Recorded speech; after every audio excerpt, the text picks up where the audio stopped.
morning, students. 10th standard science class welcomes you.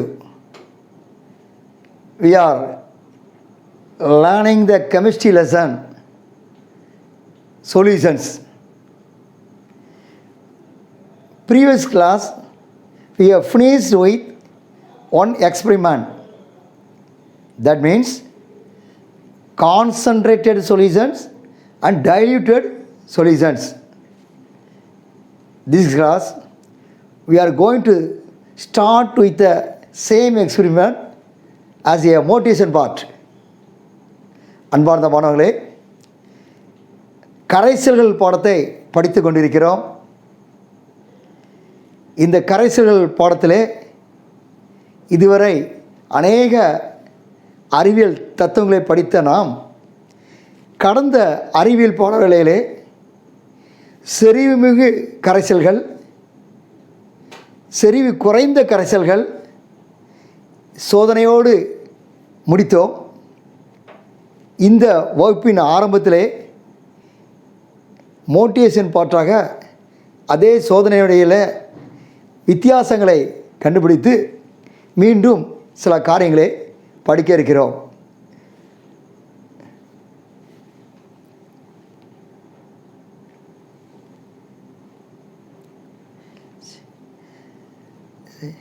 I am having two conical flasks. You are observing. See, potassium permanganate is a solid. Water is a solvent.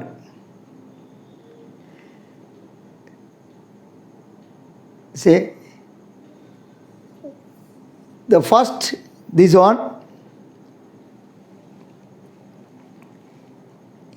here you can see it is a diluted solution.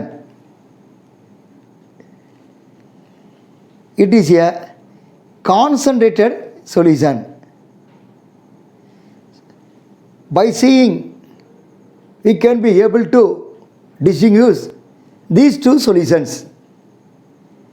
So, differences between concentrated and diluted solutions regarding color, regarding density, regarding solid. இந்த அடர்வு மிகுந்த அடர்வு குறைந்த ரெண்டு கரைசலுக்குள்ள வேறுபாடுகள். ஒரே கரைப்பான் பயன்படுத்தப்படுகிறது, ஒரே கரைபொருள் பயன்படுத்தப்படுகிறது, ஆனால் கரைபொருளின் அளவு மாறுபடுகிறது. கரைபொருளின் அளவு மாறுபடுவதனாலே நாம் இரண்டுக்கும் உள்ள வித்தியாசத்தை கண்டுபிடிக்க முடியும். Concentrated and diluted solutions. நீங்கள் பேப்பர் எடுத்து ஒரு டேபிள் காலம் மாதிரி போடுங்க. சப்போஸ் 2 மார்க் கொஸ்டினில் இந்த மாதிரி கேட்கப்பட்டால் right a table regarding the differences between concentrated and diluted solutions போட்டால் உடனடியாக டேபிள் போட்டு நாம் பாயிண்ட்ஸ் எழுதக்கூடும். எனவே இப்படிப்பட்ட படிக்கின்ற போதே கொஸ்டின்ஸை நாம் படித்தால் பிற்காலத்துக்கு உங்களுக்கு பிரயோஜனமாக இருக்கும் என்பதை ஞாபகப்படுத்திக் கொள்கிறேன். Both Tamil medium and English medium students take the paper or take note, then write down the points what we are discussing. இதே மாதிரி ஒரு டேபிளை நீங்கள் உடனடியாக எழுதி பேப்பரில் போட்டுக்கலாம்.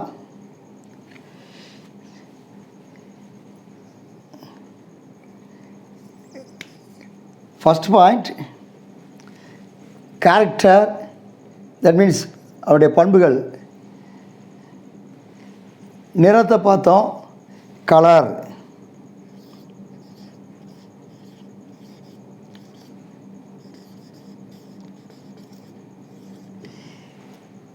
See, concentrated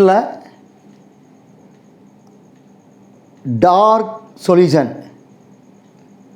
எனவே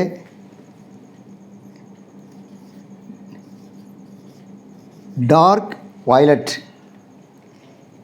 இங்கே diluted solution pale violet.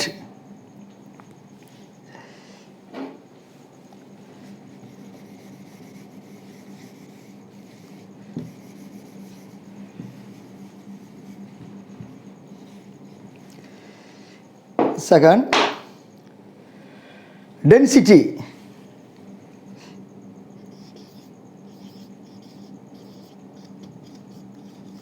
In Tamil, அடர்த்தி.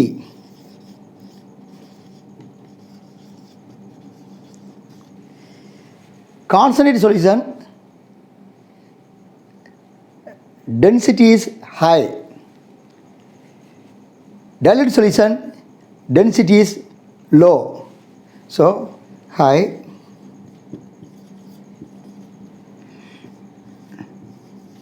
low. அடர்த்தி அதிகம், அடர்த்தி குறை.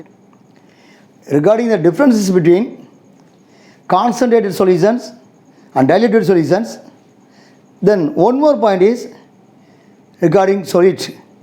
Say, in concentrated solution, higher amount solid is present. In dilute solutions, lower amount solid is present. கரைபொருளானது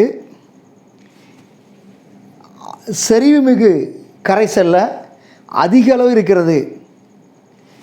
கரைபொருளானது செறிவு குறைந்த கரைசல்ல மிக குறைந்த அளவு இருக்கிறது. ஒருவேளை இந்த டேபிளுக்கு நாம் இந்த டேபிள் காலத்தை நாமவே உருவாக்கியுள்ளோம். எனவே இப்படிப்பட்ட விடைகளை எழுதுகின்ற போது நாம் எளிதாக புரிந்து படித்து மதிப்பெண்கள் பெறுவதற்கு வசதியாக இருக்கும்.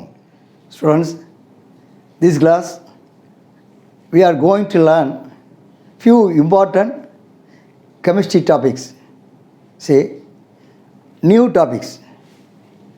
Hydrated salts, நீரேறிய உப்புக்கள். ஹைக்ரோஸ்கோபி, ஈரம் உறிஞ்சுதல். டெலிகன்ஸ், ஈரம் உறிஞ்சி கரைபவை. Once I am reading, hydrated salts, நீரேறிய உப்புக்கள். ஹைக்ரோஸ்கோபி, ஈரம் உறிஞ்சுதல். டெலிகன்ஸ், ஈரம் உறிஞ்சி கரைபவை. One by one we are going to learn. Don't deviate your mind from the chemistry lesson, especially this solution lesson. Hydrated salts, நீரேறிய உப்புக்கள். See, first of all is a learn water of crystallization. Water of crystallization. See, the number of water molecules present in the crystalline substances. The number of water molecules present in the crystalline substances. Number of water molecules present in the crystalline substances. படியங்களுடன் காணப்படும் நீரின் மூலக்கூறுகளின் எண்ணிக்கை. இதை முதலாவது நாம் கற்றுக்கொள்ளப் போகிறோம். We know the common salt. The chemical name of the common salt is sodium chloride. Sodium chloride is in the form of crystals. Sodium chloride. Now we add water.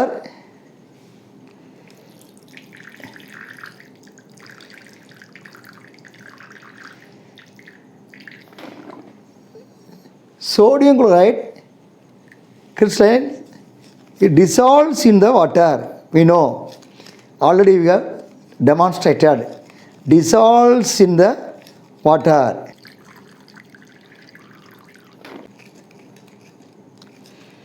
So then after a few minutes completely it will be dissolved. Sodium chloride NaCl.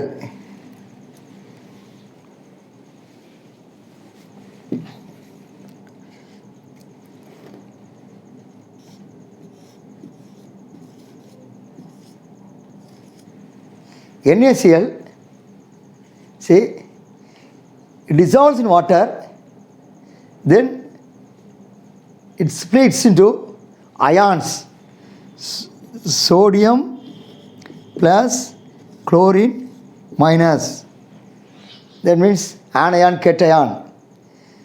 Then these ions attract water molecules, see, attract water molecules, then the crystalline is obtained. These salts are called hydrated salts.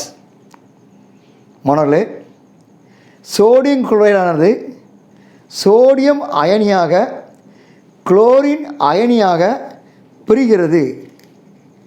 இந்த பிரிந்த அயனிகள் நீர் மூலக்கூறுகளை கவர்கிறது, கவர்ந்து படிகமாகிறது. எனவே இந்த மூலக்கூறுகளின் நீரின் மூலக்கூறுகளின் எண்ணிக்கையை நாம் படிக நீர் என்று சொல்கிறோம். இவ்வகையான உப்புக்களை நாம் நீரேறிய உப்புக்கள். இப்பொழுது இரண்டு முக்கியமான உப்புக்களின் பெயர்களை பார்த்துவிட்டு ஒரு சார்ட் ஒன்றை நாம் சிந்திக்க இருக்கிறோம். Hydrated salts CuSO4.5H2O. See, blue vitriol, Tamil called it mild tithom, தாமிர sulfate. See, here the water of crystallization, that means படிகமாக்கல் நீர் மூலக்கூறுகளின் எண்ணிக்கை. நாம் பார்த்தோன்னே தெரியும், இந்த மூலக்கூறு வாய்ப்பாட்டில் எத்தனை நீர் மூலக்கூறுகள் உள்ளன. சரி, மானோ 1, டை 2, ட்ரை 3, டெட்ரா 4, பென்டா 5. இங்கே நாம் காண்கின்ற போது 5 மூலக்கூறுகள்.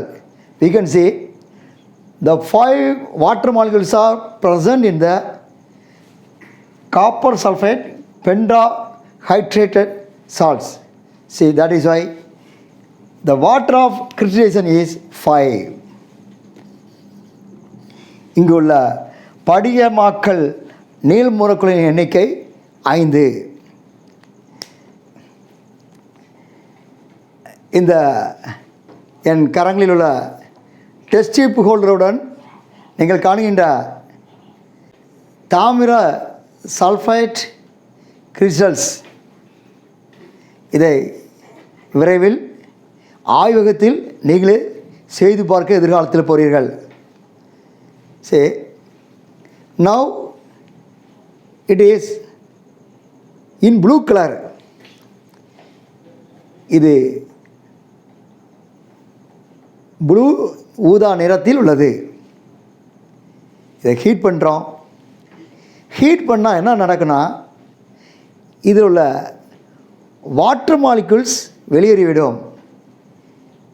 இது வாட்டர் மாலிகுல்ஸ் வெளியேறனால then colourless, that means anhydrate copper sulphide crystals, நீரற்ற வெண்மை நிற துகள்கள் கிறிஸ்டல்ஸ் கிடைக்கிறது. மீண்டும் அதில் நீரை சேர்க்கின்ற போது ப்ளூ கலர் மாறிவிடும். நிச்சயமாக ஆய்வகத்தில் எதிர்காலத்தில் இந்த சோதனையை செய்து பார்ப்பீர்கள் என்று சொல்லி நான் உங்களை ஊக்கப்படுத்துகிறேன். எனவே காப்பர் சல்ஃபைட் பென்டாஹைட்ரேட்டட் சால்ட்,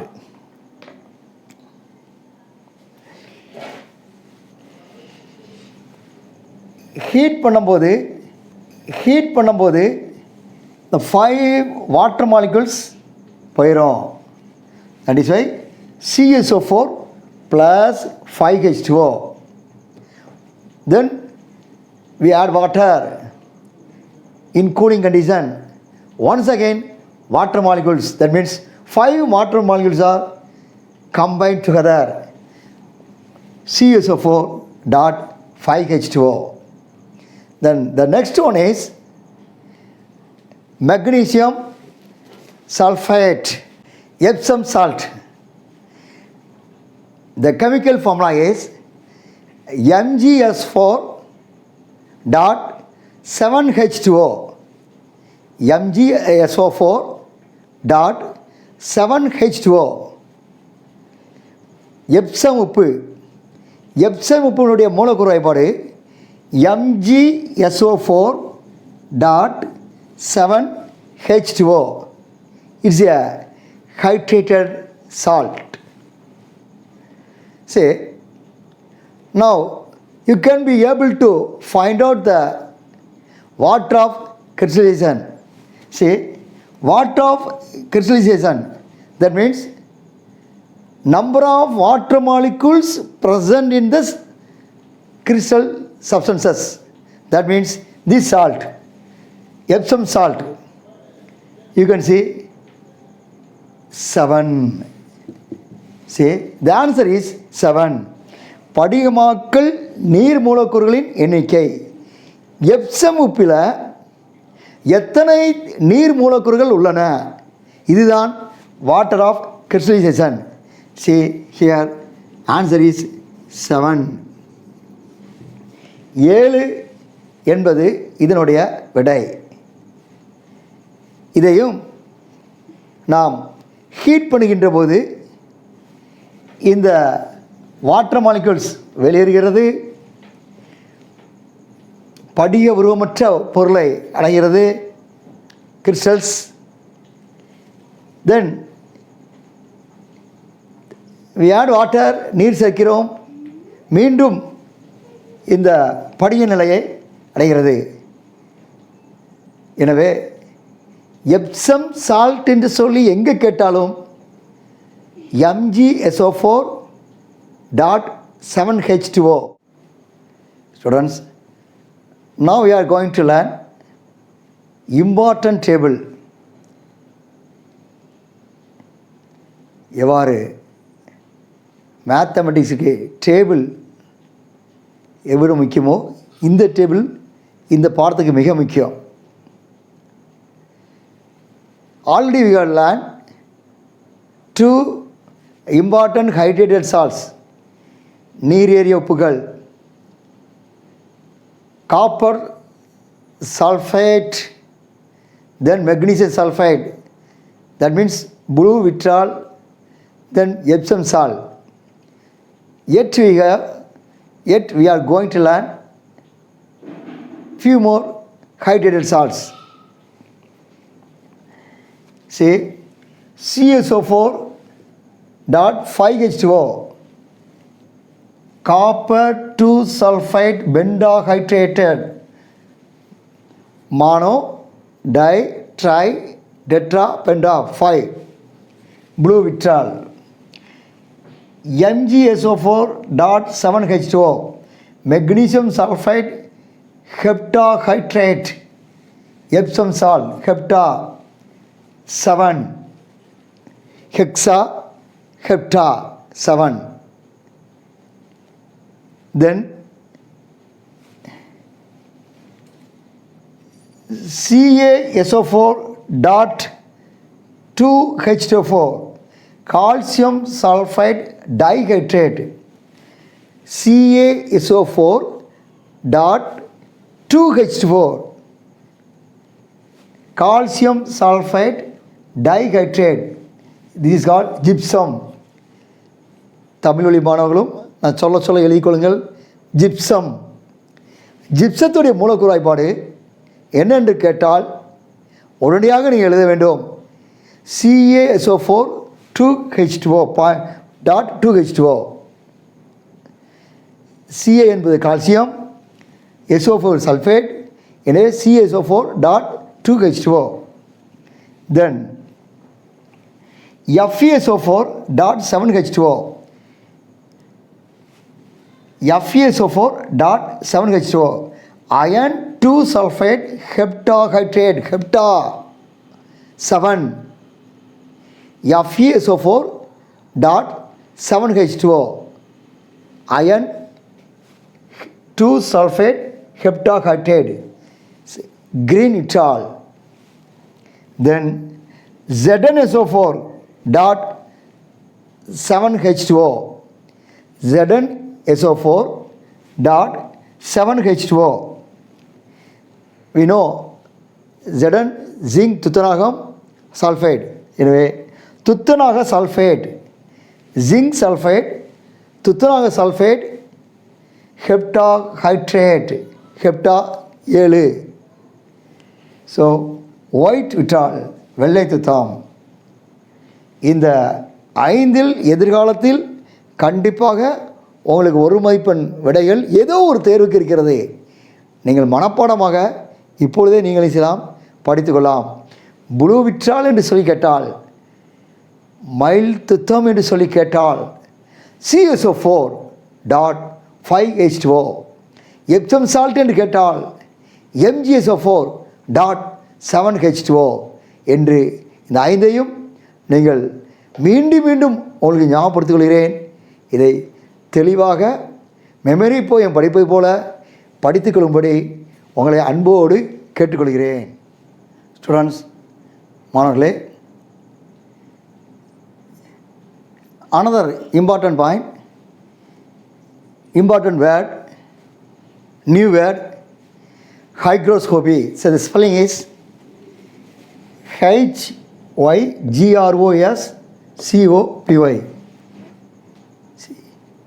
ஈரம் உறிஞ்சுதல், லிட்டில் மைண்ட் மேப். தமிழ் வழி மாணவர்களும் நான் சொல்ல சொல்ல அந்த மைண்ட் மேப்பை எழுதிடுங்க. பொருட்கள், வேதிப்பொருட்கள் expose to atmospheric air, expose to atmospheric air, வளிமண்டல காற்றோடு வெளிப்படுத்தப்படுகிறது, வினைபுரிவதற்கு வாய்ப்பு கொடுக்கப்படுகிறது. இந்த வகையான கெமிக்கல் சப்ஸ்டன்சஸ் வளிமண்டல காற்றோடு தொடர்பு கொள்ளப்படுகிறது. See, or it absorbs, or they absorb chemical substances absorb moisture, ஈரப்பதத்தை உறிஞ்சுகிறது, ஈரப்பதத்தை உறிஞ்சுகிறது. இப்பொழுது no change in the physical state, இந்த இயற்பியல் நிலைமையிலே எந்த மாற்றமில்லை. இதுதான் ஹைக்ரோஸ்கோபி. ஹைக்ரோஸ்கோபி இந்த கெமிக்கல் சப்ஸ்டன்சஸ் அட்மாஸ்பரிக் ஏரோட தொடர்பு கொண்டு அதில் ஈரப்பதத்தை எடுத்து, but no change in the physical state, அதோடைய இயற்பியல் தன்மையிலே எந்த மாற்றம் இல்லை. இதனுடைய உதாரணம் sulphuric acid H2SO4, phosphorus pentoxide penta 5 P2O5, H2SO4 P2O5, இன்னும் several other chemical substances we can see. இதான் ஈரம் உறிஞ்சுதல். Dear students, now another important chemical point, that means in the lesson solution, delinquents, DELIQUESCENCE,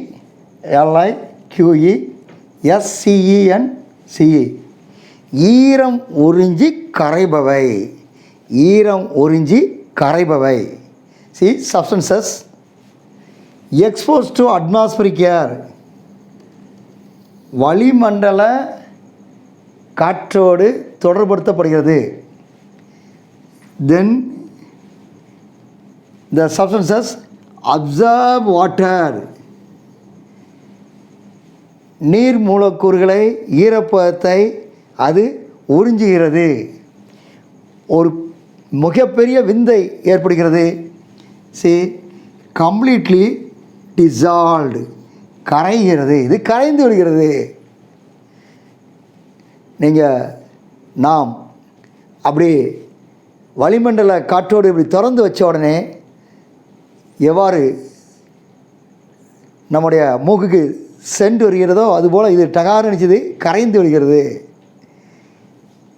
இங்கே வீடுகளில் நம்ம சூடத்தை பார்க்குறோம், அதை ஞாபகிடுங்க. Chemical substances ரெண்டு எக்ஸாம்பிளாக கொடுக்கணும். Sodium hydroxide, potassium hydroxide, NaOH, KOH. இது படிகமாக இருக்கிறது. இந்த கிறிஸ்டல்ஸ் வளிமண்டல காற்றோடு வினைபுரிந்து கரைந்து விடுகிறது. இதான் டெலிக்வன்ஸ். தட் மீன்ஸ் ஈரம் உறிஞ்சி கரைபவை. இன்னும் பவர் பாயிண்டில் இந்த டேபிளை தொடர்ந்து ஒரு சின்ன ப்ராப்ளம்ஸ் நீங்கள் கவனம் செல்லாமல் பார்த்து விடும்படி ஒரு அன்போடு கேட்டுக்கொள்கிறேன். Already discuss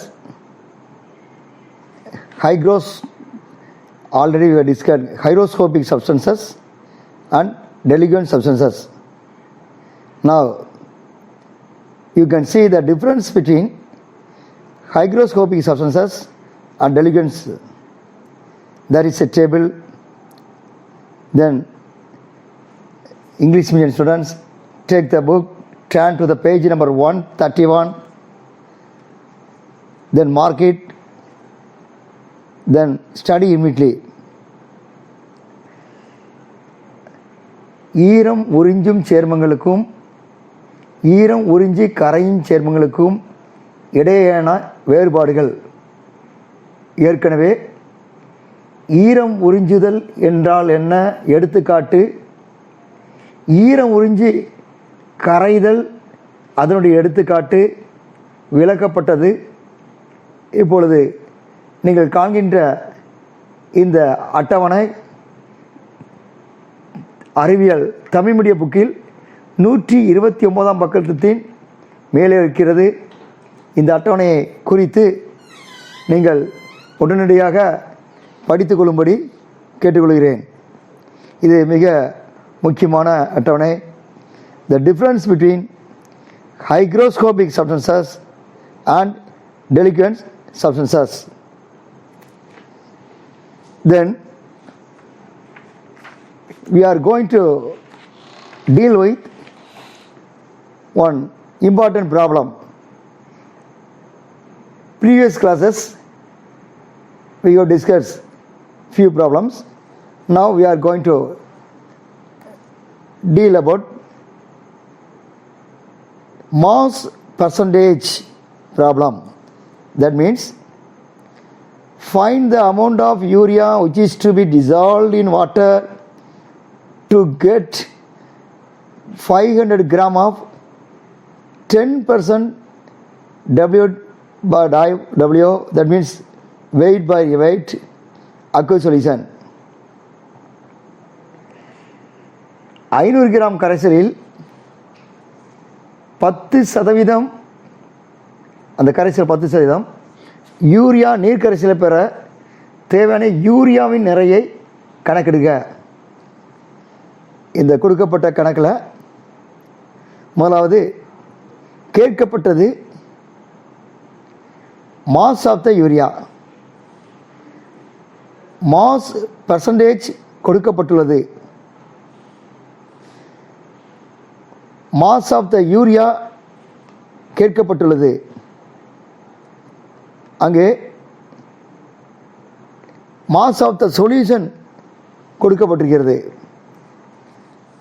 Now we have to recall the formula we have studied. That means mass percentage equal mass of the solid by mass of the solution into 100.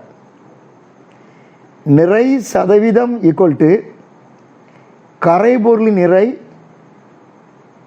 by கரைசலின் நிறை பெருக்கல் 100. கண்டுபிடிக்க வேண்டிய யூரியாவின் நிறை. எனவே கொடுக்கப்பட்ட மதிப்புகளை முதலாவது பிரதியிட வேண்டும். நிறை சதவீதத்தை 10 சூத்திரத்தில் ஃபார்முலாவில் போடுகின்ற போது 10 = மாஸ் ஆஃப் த யூரியா, அதாவது யூரியாவின் நிறை நமக்கு தெரியாது, அதைத்தான் கண்டுபிடிக்க போகிறோம். By mass of the solution, that means mass of the solid plus mass of the solvent, கரைபொருளின் நிறை ப்ளஸ் கரைப்பானின் நிறை, இதான் கரைசலின் நிறை. அது ஏற்கனவே கொடுக்கப்பட்டிருக்கிறது கணக்கிலே 500 கிராம். எனவே பை 500 500 மல்டிப்ளை 100. நமக்கு தெரியும்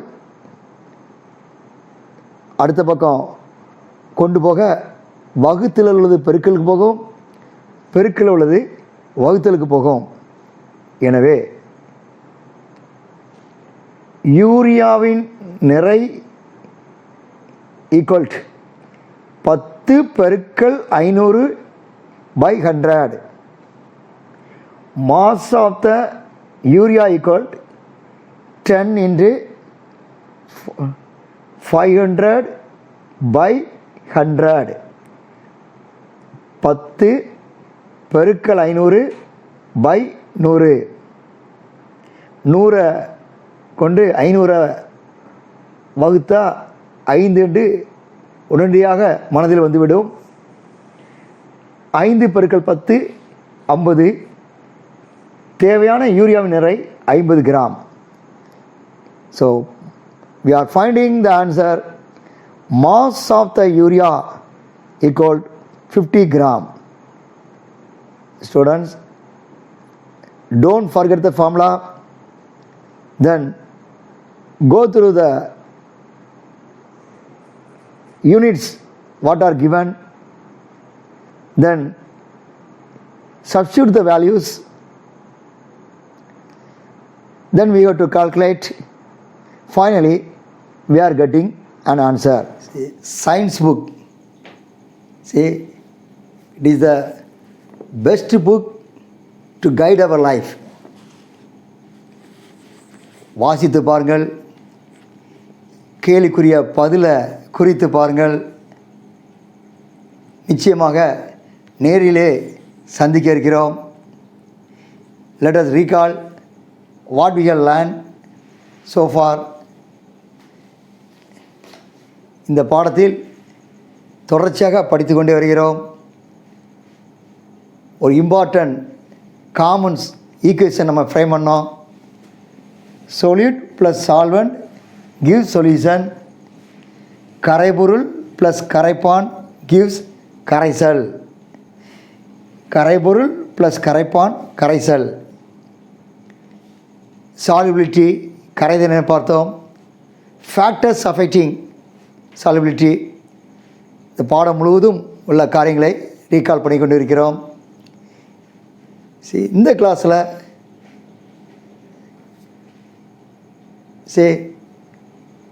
ஹைக்ரோஸ்கோபி, டெலிகன்ஸ், ஈரம் உறிஞ்சி கரைபவை, ஈரம் உறிஞ்சுதல், ஹைட்ரேட்டட் சால்ட்ஸ், நீரேறிய உப்புகள். We know agriculture and animal husbandry, விவசாயம், கால்நடை பராமரிப்பு, both sides of a same coin. ஒரு நாணயத்தின் இரு பக்கங்கள் போல வலிமையாக இருந்தது. விவசாயத்துறைக்கும் கால்நடைத்துறைக்கும் புதிய உரங்கள் நீங்கள் கண்டுபிடிக்கலாம். அது கரைபொருளாக பயன்படுத்தப்படும். நீரிலே கரைக்கிறோம், அது கரைசலாக பயன்படுத்தப்படும். இது வளர்ச்சிக்கு பயன்படுகிறது. நிச்சயமாக நீங்கள் புதிய கண்டுபிடிப்புகளை கண்டுபிடிங்கள். நேரடியாக நாம் வகுப்பு அறையிலே சந்திக்க இருக்கிறோம். Let's meet in the class room.